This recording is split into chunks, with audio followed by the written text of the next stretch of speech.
There we go. It's a weird feedback. I don't know what's going on. Right? I have a loud voice. If you can just, yeah, I mean, yeah. I can hear myself better with that too. So that's, can you hear it? So but it's not on. All right, but well, I haven't turned this thing on. So there must be another mic here somewhere. There has to be a second mic. Hang on. Okay, that's.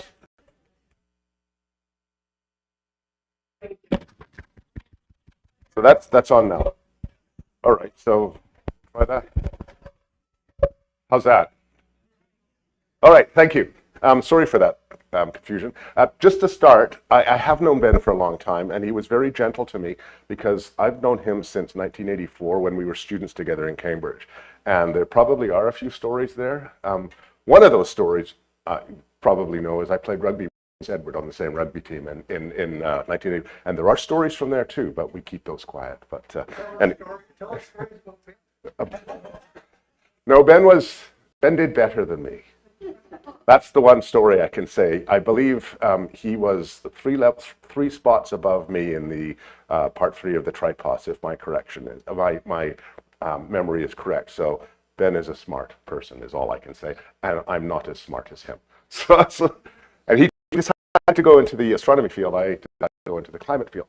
And so what I'm going to talk about here is a climate for change. And unlike some of the talks here, I'm not going to do the same talk twice for half an hour. I'm going to do it in 2 parts. The first part is a climate, and the second part is for change. And in the first part, I'm really speaking to you as a climate scientist, and in the second part, I'm also bringing in some discussion as a Green Party person and somebody who spent 7.5 years in the legislature and has worked to advance climate policy in BC and in Canada. In addition, one of the things I'll cover in the latter part is solutions, where it's really just about the science. And I know in the first part, and I know that is what's going to be on YouTube. I'd prefer not the second part to be on YouTube because we can have a much more frank discussion that way. All right, part 1, the climate. And obviously the planet I'm choosing to discuss the climate of is not Venus, which has an atmosphere that is 96% carbon dioxide, and has a surface temperature of about 477 degrees, and is simply far too hot for life. I'm not talking about Venus. Mars. Mars. I haven't got my glasses on. Okay, there we go. Which has an extremely thin atmosphere with a surface temperature of about -50. And again, that is not very good for life. It's too cold for life.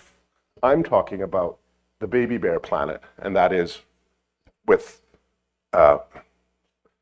Venus being too hot for life, Mars being too cold for life, Earth being just right for life.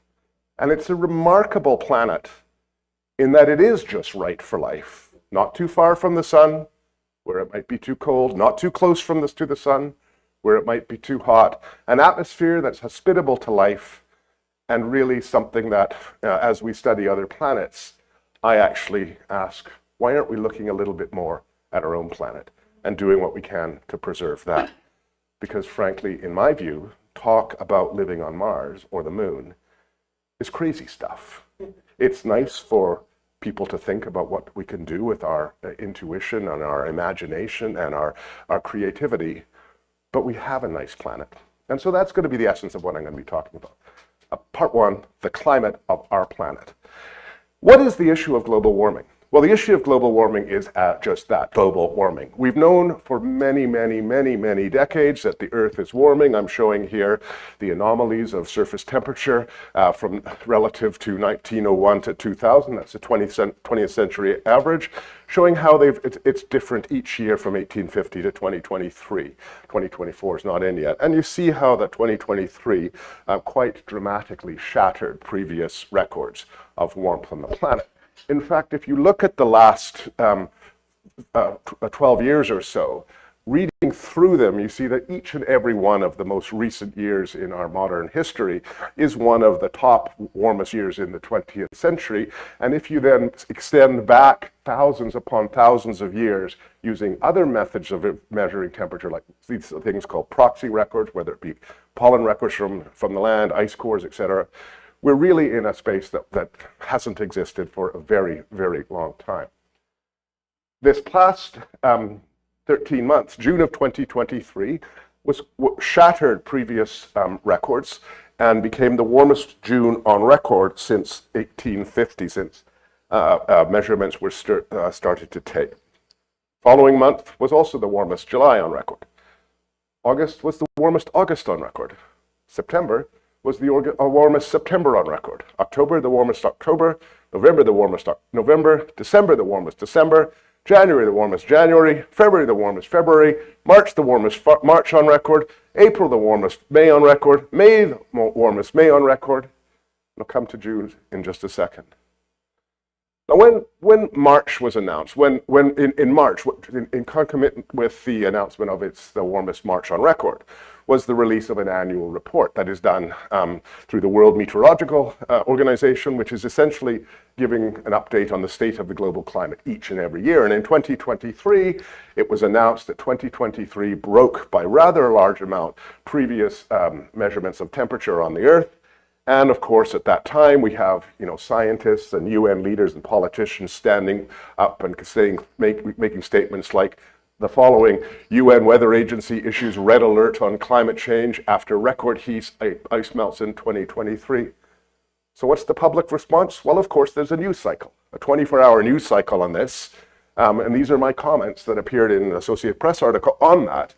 That it said, I basically was trying to articulate this. Each year, the climate story gets worse. Each year, WMO, that's World Meteorological Officials, and others proclaim that the latest report is a wake-up call to decision makers. Yet each year, once the 24-hour news cycle is over, far too many of our elected leaders return to political grandstanding, partisan bickering, and advancing policies with demonstrable short-term outcomes. And I'll come back to that later. More often than not, everything else ends up taking precedence over the advancement of climate policy, and so nothing goes on. Sure enough, 48 hours later, this was out of the news.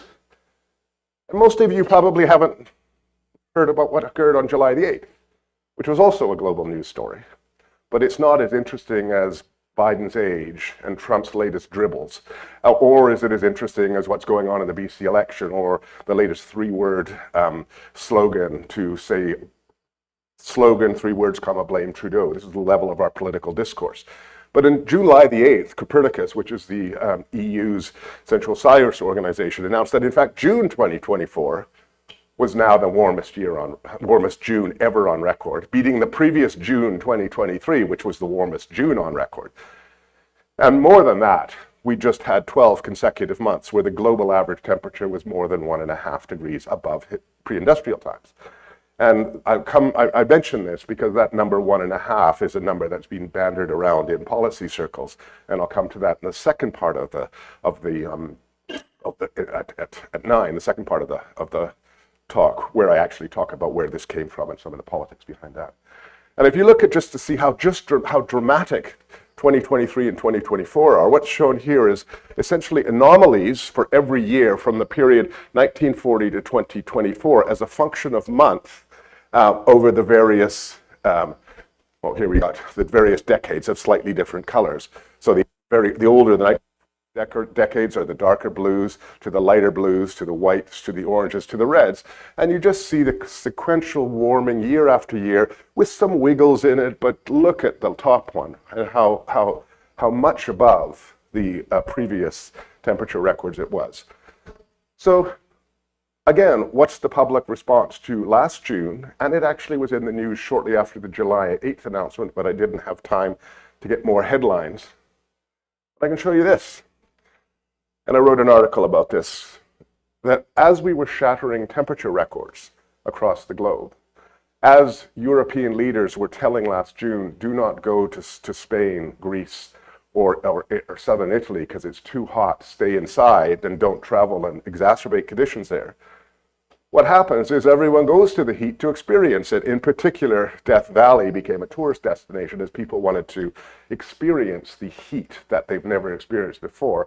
Of course, one person died from the heat, and again, somebody died this year. But it's the cognitive dissonance is really quite something in this field. And why I say that is climate change, global warming, is not a new issue.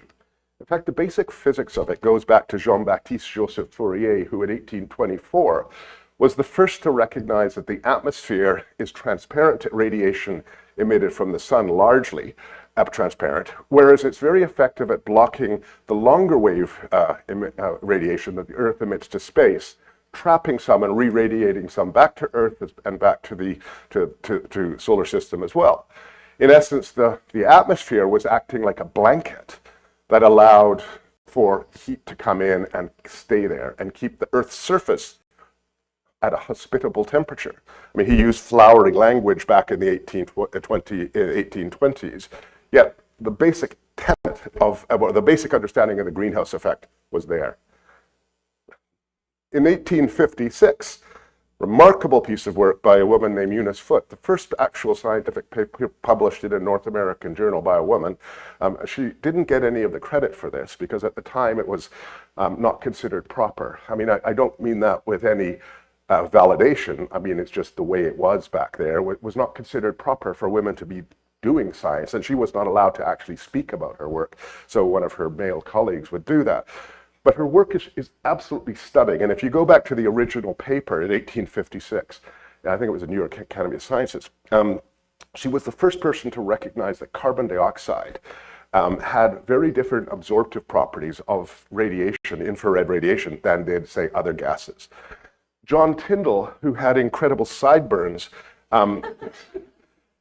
was largely credited for this because of his rather, extravagant instrument. Eunice Foote's were really bottles with gas in it, and he had this kind of scientific-looking instrument. He expanded Eunice's work to look at a variety of greenhouse gases to show that some, for example, like ozone, was a much more preferential absorber of infrared than, say, and others, like, say, carbon dioxide, and water vapor was also a good absorber, and so forth. We go to 1896, and Svante Arrhenius, who won a Nobel Prize for some rather obscure chemistry. I usually say that as a dig to any chemists in an audience. He didn't get the Nobel Prize for this work, which he is best known for. And what he did was to calculate how much the world would warm if the atmospheric carbon dioxide levels were to double from pre-industrial values of about 280 parts of carbon dioxide per million parts of air to 560 parts of carbon dioxide per million parts of air. And he calculated back in 1896 that the world would probably warm somewhere between 5 and 6 degrees. In essence, what he calculated, or what he made, was the very first estimate of something called climate sensitivity. Climate sensitivity, by definition, is the globally average surface warming for a doubling of atmospheric carbon dioxide. His was the first estimate of that. It's not a correct estimate.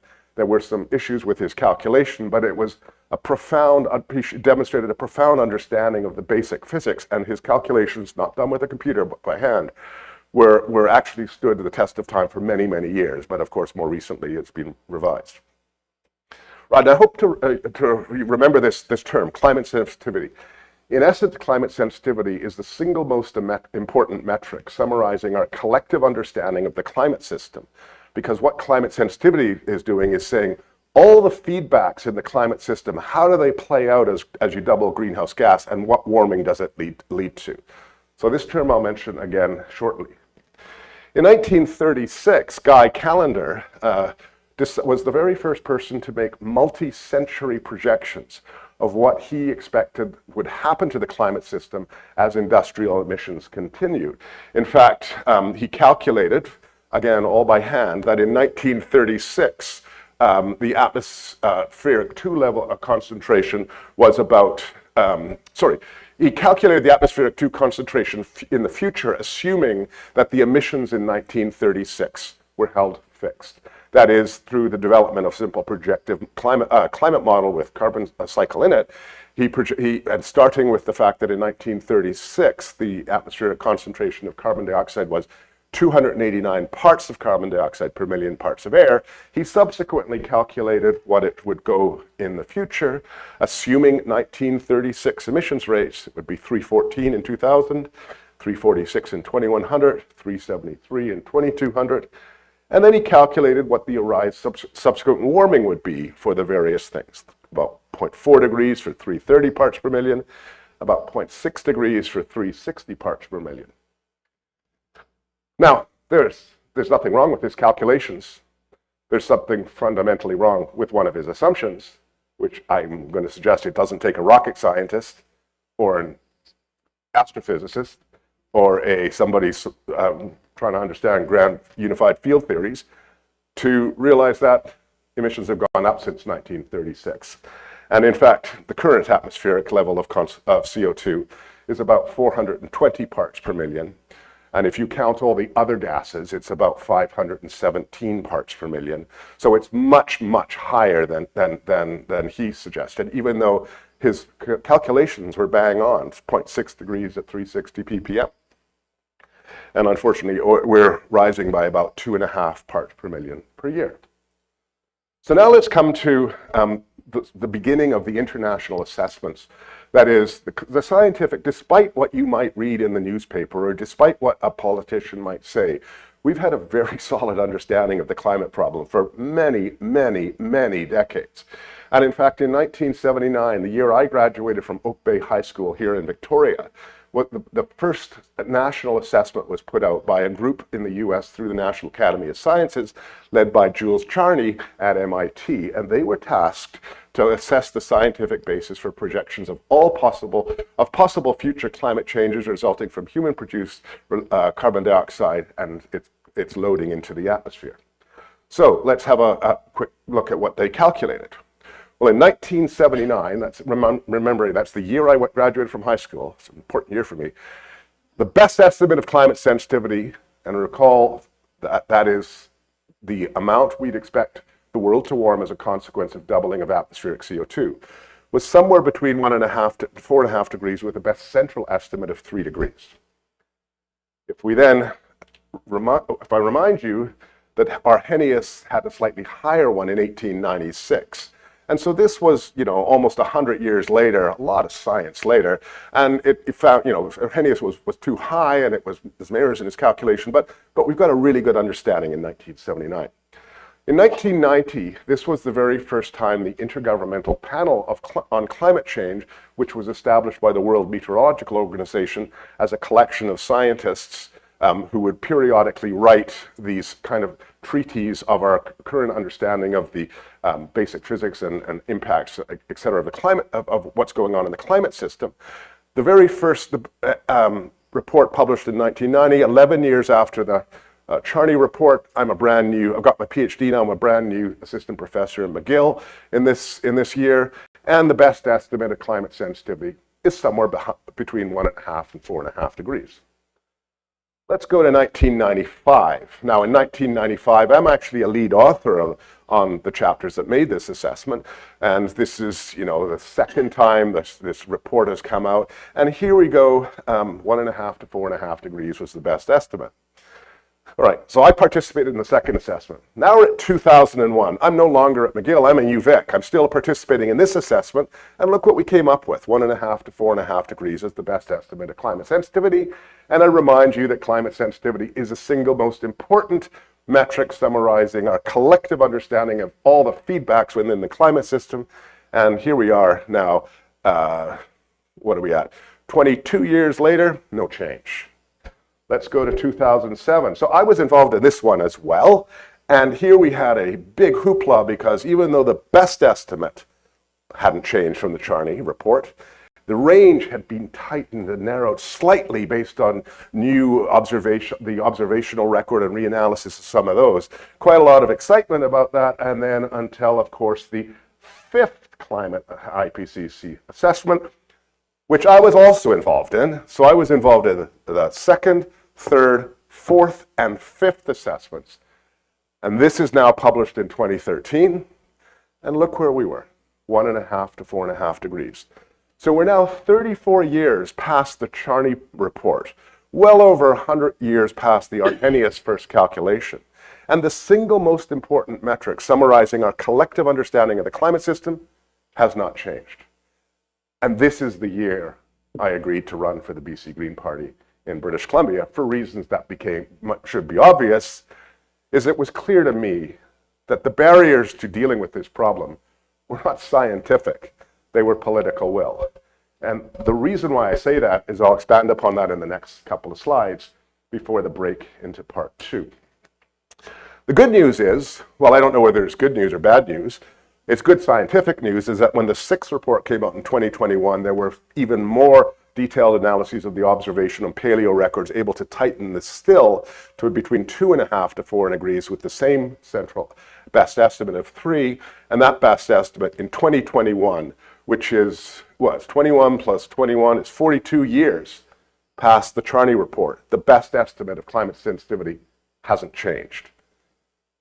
In fact, if you look at the 2013 report, the IPCC report that was part of it, 1,000 pages discussing the science, and this is one of 3 volumes of 1,000 pages. This one was discussing the science. You could describe all of that in about 7 words. More of the same with greater certainty. If you go to the 2021 report, thousands of pages again, you could describe that with a couple more words, even more of the same, with even greater certainty. In essence, that's the frustration embodied in the climate science community, and particularly someone like me who has been working in this field since shortly after Cambridge, where I've been in 1984. Since 1985, I've been working in this field. And we've been saying the same thing for decades and decades and decades, and the policy response has been crickets until recently. And that's where it's quite exciting, and I get to that in part 2. And there is the response with those various timelines put in place. This is the global carbon emissions in gigatons per year from 1750 to 2010, going through all the various discoveries of, Fourier, Tyndall, Callendar, and there's a bunch of other things, all the IPCC, the recent Paris agreements. In essence, despite the overwhelming understanding of climate science, the overwhelming understanding of this problem, the overwhelming understanding of what's causing this problem, the policy response has been woeful. And the reason why this is important is that I'll illustrate the future as to what we're expecting and give you a question to think about over the break. I have a couple of other quick things before the break to show you that the real question as to whether we as a society want to deal with global warming or not boils down to one simple question. Do we, the present generation, owe anything to future generations in terms of the quality of the environment we leave behind, yes or no? So you say yes, but there are elements of our society who say no, who don't care. There are some who believe, well, before I come to that, I'll just describe these figures, because then I'll illustrate why that's the question. So there's 2 columns here and 4 rows. The 2 columns are showing the annual mean temperature change over the period 2016 to 2035 relative to 1986 to 2005. So it's showing, half a degree, 1 degree, 1.5, 2 degrees type numbers here. And the second column is showing that at the end of this century, 2081 to 2100. And the 4 rows are illustrative of 4 different future emission scenarios. All of these models were run from the year 2005 forward. And it's showing for the top case, which is a very fossil fuel intensive case, we have one pathway. The next one is kind of the trajectory we're on, a little above it, which is quite fossil fuel intensive. A somewhat unrealistic case where we start to dramatically reduce emissions, and a completely unrealistic case where everyone suddenly goes and switches to renewable energies very rapidly and emissions start to decline dramatically. And why this is important is if we look at the first column, it's very difficult to discern any difference between the various panels. Each of them, when globally averaged, has about 0.5 degree warming relative to the period 1986 to 2005. Now, if we look in the second panel, though, look at the difference as the century, at the end of the century. So what this is saying is that depending on the decisions we make today and now, it really is not going to affect the climate system in the next couple of decades. But what we leave behind to the latter part of this century will be profoundly affected by the decisions we make today. And this is the ultimate political conundrum here in terms of the advancement of climate policy. I can assure you that in the forthcoming election campaign, and in every election campaign, climate policy is not a ballot box issue. It never is. People don't get out and vote for climate policy. They vote for the fact they can't get a family doctor. Watch how many people are going to start saying, we'll reduce hip and knee replacement lineups. Of course, if you're like me and had a knee replacement, or if you're older and you have arthritic joint and you're living in pain and you have to wait a year, that's a hard thing to wait for. You throw a bit of money at that problem, you could solve that problem really fast and make the lives of a bunch of people really good, really fast, and point to your policy decisions and say, vote me back in because I did this, and look how it's all played out. Now, the reason why we're not seeing the difference in the first couple of decades, of course, is because of socioeconomic inertia in the built environment. You don't build a factory today to tear it down tomorrow. There's a capital stock turnover time. And so the implement of policy to go to zero emitting this, that, and the other has a turnover time associated with the capital stock that's turned over. So unfortunately, though, the decision makers who are dealing with brush fires, pun intended, with respect to healthcare, with respect to the opioid crisis, with respect to housing affordability, which are issues that are affecting me and you now as we try to make ends meet, put bread on our table, all the political discourse is about policies to deal with that. And what gets left aside are climate policies. And we start to see cynical things like Axe the Tax campaigns, which will come to it shortly. And that's unfortunate because we need to make the decisions today. But the decisions we're making today will not be, the results of those will not be realized in the lifetime of the decision maker, the political lifetime of the decision maker. Therefore, it's very often not front and center in their priority list. In fact, I would argue that if we collectively agree, and many people do here agree, but not all, you might believe as a matter of faith, and there's an element of our society that believes as a matter of faith that climate change and environmental degradation is a manifestation of God's will, and it's bringing us to Armageddon and the second coming and what it was meant to be. There's a stakeholder group out there who believe that. There's a stakeholder group who may be libertarians, who may not believe that we are looking to future generations, and what matters is here and now for me. There may be others out there who don't have children, who don't have family, who don't believe in intergenerational equity. But I would suggest that most people do.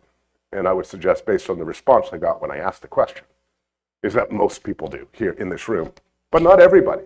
And I'm not going to shame anyone for believing it, but not believing in the importance of that. But that's actually another key thing about policy advancement that I'll talk in the second part, is that just because you are a scientist and you believe you know what the problem is and know what the solutions are, which I believe I do, doesn't mean you can advance them unless you know how to bring people with you and do that in a manner that makes them feel safe and makes them want to actually adapt. Assuming we do actually believe in the importance of intergenerational equity, the reasons why this matters is because the two things we're going to see play out more and more this century is the widespread extinction of species that exist on the planet today.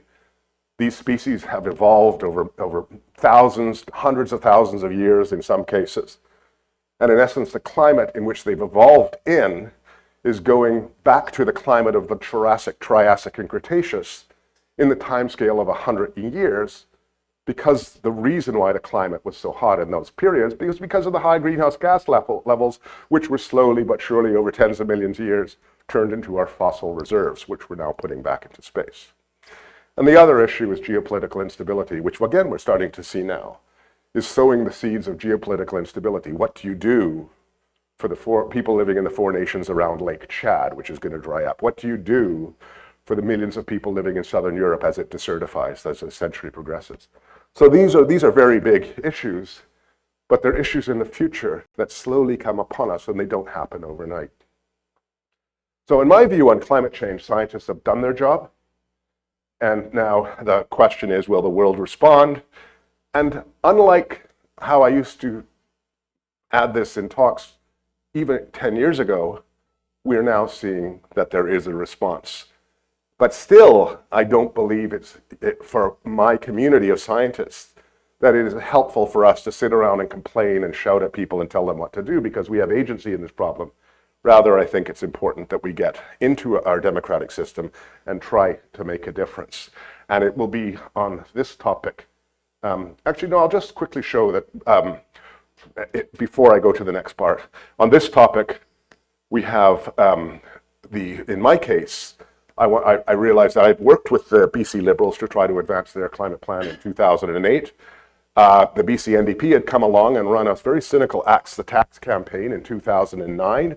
And I didn't trust either of these parties as Christy Clark suddenly started to advance LNG, just showing you one of many votes in the legislature where there's one vote against and 86 votes for a particular, or 76 in that case, policy, because nobody was speaking out about climate change. Not a single member of the NDP or BC Liberal MLAs were willing to speak out on this issue. And would vote after vote over a vote, it was only me in the legislature. Because my last two slides are this. What is the scale of the challenge we need to deal with this problem?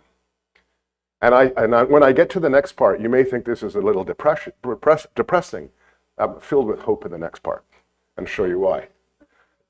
Well, I'll give you something to think about as we move to the next part, is that every environmental challenge can be looked at through one of two lenses. One is the lens of hopelessness and despair. It's such a big problem. Oh no, I'm scared, blah, blah, blah. Or the other is, it's a problem. Problems have solutions. And this problem is no different from any other environmental solution. It affords a great opportunity for innovation to try to deal with this problem. So what is the scale of the challenge?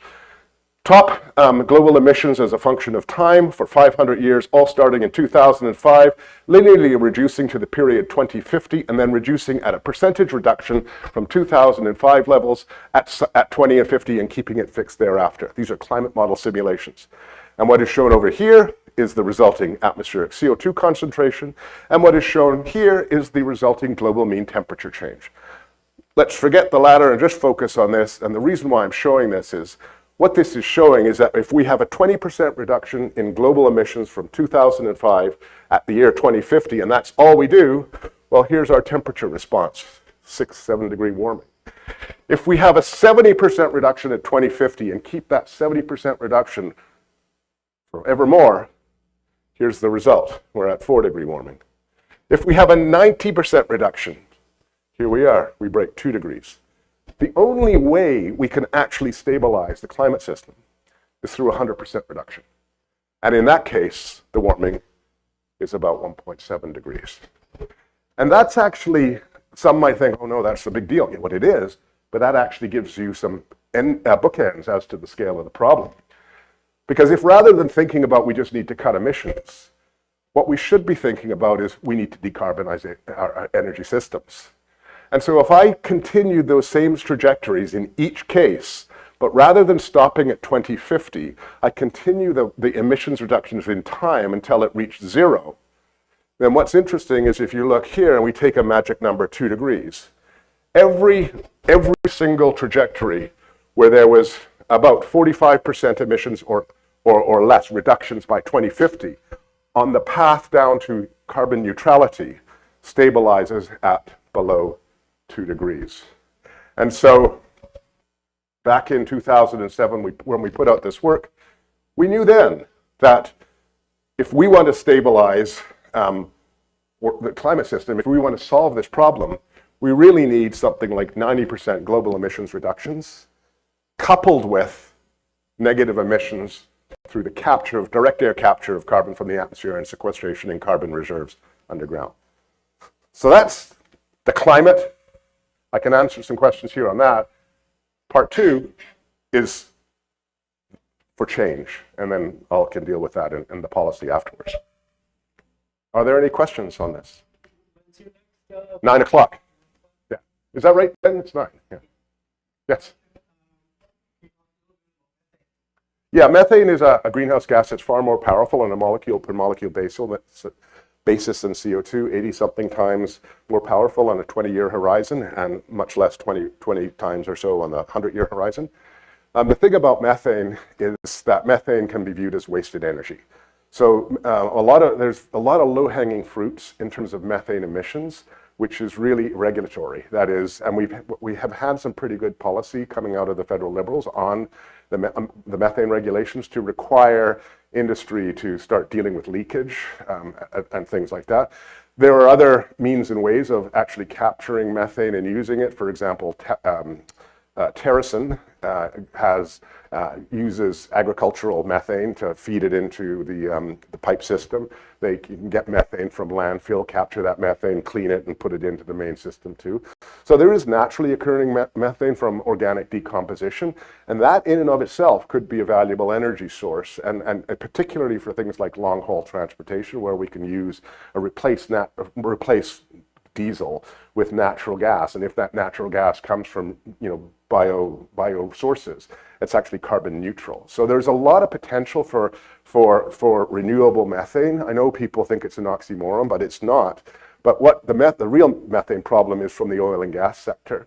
And I don't get hung up on the eating meat sector. And the reason why is there's a lot of double counting in there and a lot of misinformation in there and a lot of vested interests who are trying to say things that aren't quite true. We know that 1/3 of all historical emissions have come from deforestation, and a significant amount of that has been deforestation in places like Indonesia, Brazil. Well, Europe was completely deforested, and the conversion of forest land to pastures. And that often is lumped into meat. So it really is the deforestation that is the big problem. It is not so much the enteric fermentation, there is manure management techniques, and cows burp, but if they burp in a house, you can capture that methane. If they burp in a barn, dairy cows, for example, you can capture that. So there are means and ways of dealing with it, but so to me, the real issue on methane, the big issue is deforestation, capturing and utilizing renewable methane, and getting to terms with the regulatory environment on the oil and gas sector. Warming. Well, I've actually done some work on that, and permafrost has two potential. Well, for those everyone probably knows what permafrost is because most of you are Canadian, but we have large quantities of vast frozen northern lands that are frozen organic material. And as permafrost melts, it starts to expose organic material to the potential for decomposition. If that organic material is exposed to air, its decomposition produces carbon dioxide. If in the decomposition process there's lakes and things like that on the surface, then the decomposition under the lakes occurs in an anoxic environment, and you can produce methane.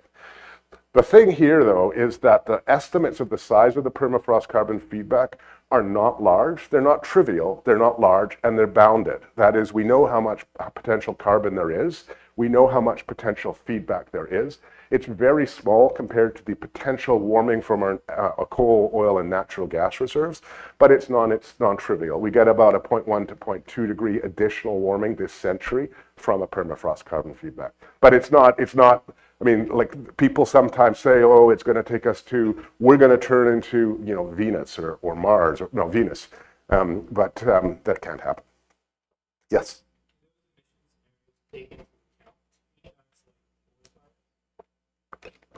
Actually, a really good question. So the ones that I showed you there, no, because they were done in 2005.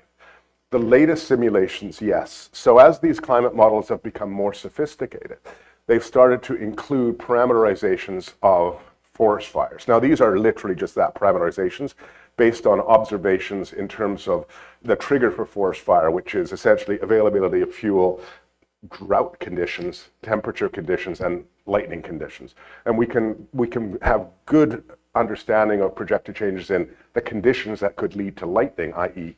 thunderstorms, that's unstable air masses with the marine tropical above you. We have a good understanding of how much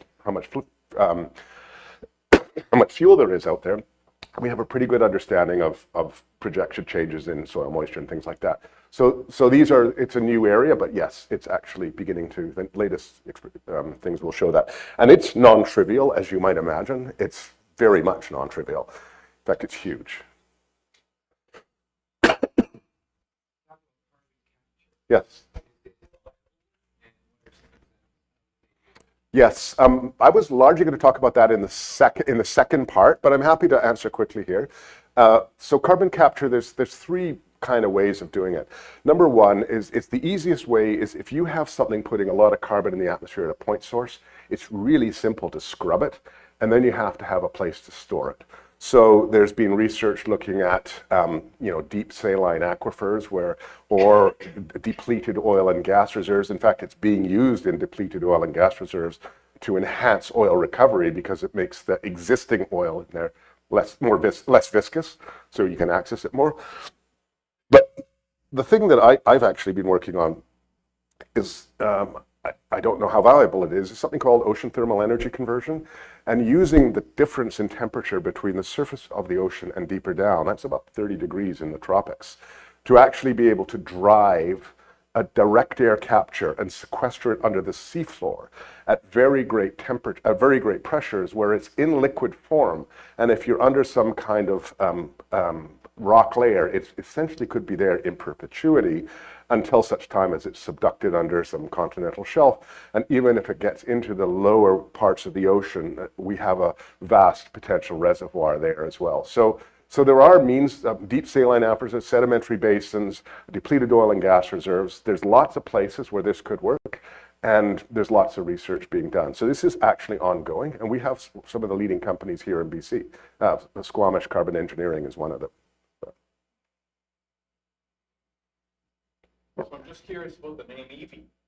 Is it a relation to David? No. Oh, darn it. Michael Evie is an engineering physicist from UBC, and he and I have worked together since 1994. So he's a research associate. Oh, he's not anymore. He was a research associate in my lab, but like me, he's long in the tooth and close to retirement. Yeah, let's take a break. Resume. Thanks.